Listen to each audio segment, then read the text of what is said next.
नमस्कार दोस्तों, राधे राधे, जय माता की। स्वागत है आपका आपके चैनल धार्मिक उपाय में।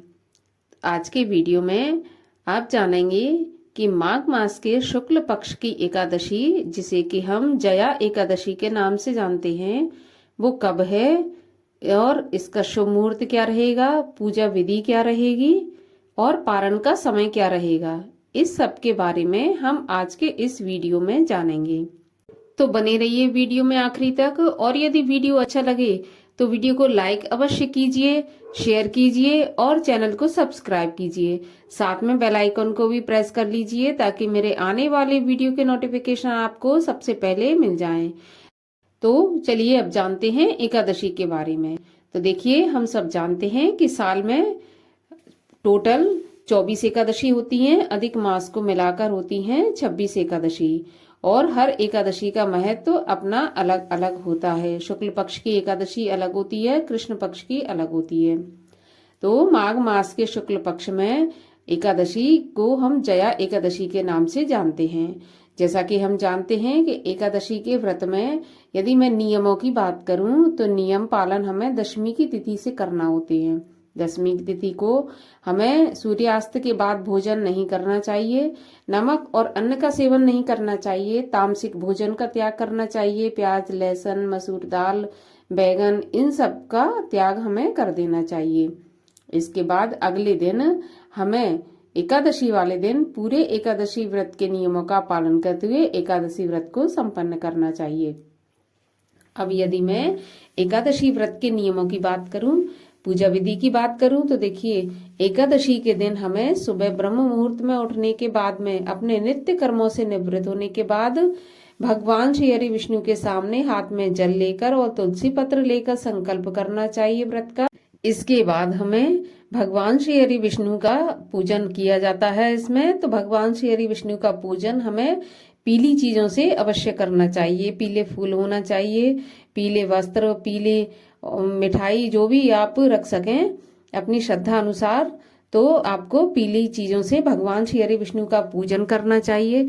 उसके बाद आप भगवान श्री हरि विष्णु के सामने बैठकर एकादशी की कथा सुने, फिर आरती करें। आरती करने के बाद सारा दिन हो सके तो निराहार उपवास रखें। यदि आप में सामर्थ्य नहीं है तो आप एक समय फलाहार ले सकते हैं, और इससे भी अधिक अगर आप में सामर्थ्य नहीं है तो आप 2 बार फलाहार कर सकते हैं। और अन्न और नमक का सेवन बिल्कुल नहीं करना चाहिए। चावल भी त्याग किए जाते हैं, तो चावल का भी हमें त्याग करना चाहिए। इसके बाद हो सके तो रात्रि जागरण करें, क्योंकि रात्रि जागरण का महत्व व्रत से भी ज्यादा बताया गया है। लेकिन यदि संभव ना हो सके पूरी रात जागरण करना, तो कम से कम मध्य रात्रि तक आपको अवश्य जागरण करना चाहिए। और एकादशी के दिन हमें किसी भी पेड़ की पत्तियां या फूल नहीं तोड़ने चाहिए। तुलसी पत्र भी हमें नहीं तोड़ना चाहिए। तुलसी पत्र, हालांकि चूंकि भगवान श्री हरि विष्णु को तुलसी पत्र बहुत अधिक प्रिय है, और एकादशी का व्रत या एकादशी की पूजा या भगवान श्री हरि की पूजा तुलसी के बिना अधूरी मानी जाती है, भगवान स्वीकार नहीं करते। तो तुलसी दल हमें अवश्य ही चढ़ाना चाहिए। इसके लिए आपको एकादशी के एक दिन पहले तुलसी पत्र तोड़ लेना है। यदि एक दिन पहले रविवार पड़ता है तो शनिवार को ही तोड़ के रख लेना है, क्योंकि तुलसी पत्र को यदि हम तोड़कर 11 दिन भी रखें तो इसमें कोई दोष या उसको बासी नहीं माना जाता। तो तुलसी पत्र को तोड़ के रखें और भगवान के सामने आप पूजा करें तो तुलसी दल अर्पण कर दें। और देखिए, तुलसी दल उस दिन तोड़ा नहीं जाता, लेकिन हम दीपक लगा सकते हैं। तो हमें एकादशी के दिन तुलसी माता की हो सके तो कथा भी सुननी चाहिए, और एक घी का दीपक भी हमें तुलसी माँ के सामने लगाना चाहिए। इस प्रकार से हमें एकादशी व्रत के नियमों का पालन करके हमें व्रत पूर्ण करना चाहिए। और इसके अलावा एकादशी के दिन हमें किसी की चुगली नहीं करना चाहिए, कम बोलना चाहिए। और देखिए, यदि आप व्रतधारी हैं, व्रत कर रहे हैं और व्रत करने में सक्षम हैं, तो आपको ज्यादा कुछ खाना पीना भी नहीं है। चाय कॉफी ले सकते हैं, लेकिन 1 या 2 बार ही ले सकते हैं। और सारा दिन भगवान का मन में जो मंत्र है, ओम नमो भगवते वासुदेवाय, उसका जाप करते रहना चाहिए। इस प्रकार से एकादशी व्रत को पूर्ण करें। इसके अलावा एकादशी के दिन हमें बाल नहीं कटवाने चाहिए, बाल नहीं धोना चाहिए महिलाओं को खासकर, और नाखून भी नहीं काटना चाहिए एकादशी के दिन। हो सके तो घर के कामकाज भी कम ही करना चाहिए, क्योंकि कहते हैं कि जब हम घर के कामकाज करते हैं तो कोई ना कोई छोटे मोटे कीड़े मकोड़े मर ही जाते हैं, तो इससे भी हमें पाप लगता है। तो जहां तक हो सके हमें पूर्ण सावधानी से एकादशी के दिन सारा काम करना चाहिए। और अब मैं बात करूं पारण के नियम की, तो देखिए पारण भी हमें शुभ मुहूर्त में ही करना चाहिए, क्योंकि जितना महत्वपूर्ण व्रत होता है उतना महत्वपूर्ण पारण भी होता है।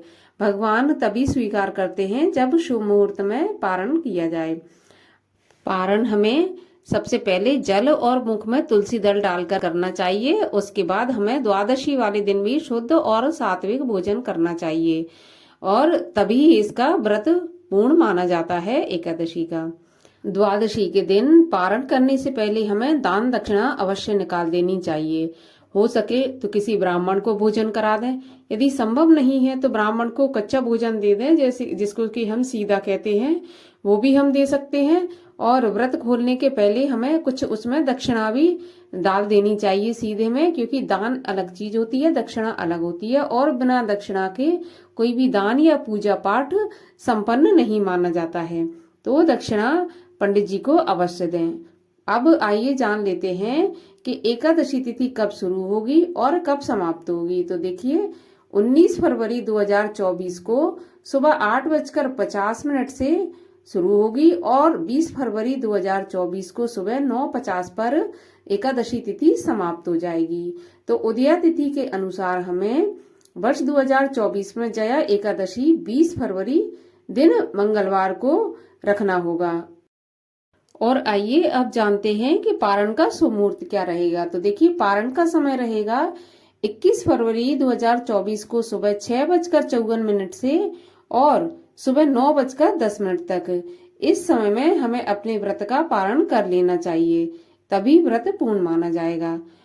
तो ये थी एकादशी व्रत से जुड़ी जानकारी, और यदि आपको अच्छी लगी हो तो आप लाइक अवश्य कीजिएगा। मैं मिलती हूँ आपसे अगले वीडियो में, तब तक के लिए राधे राधे, जय माता की।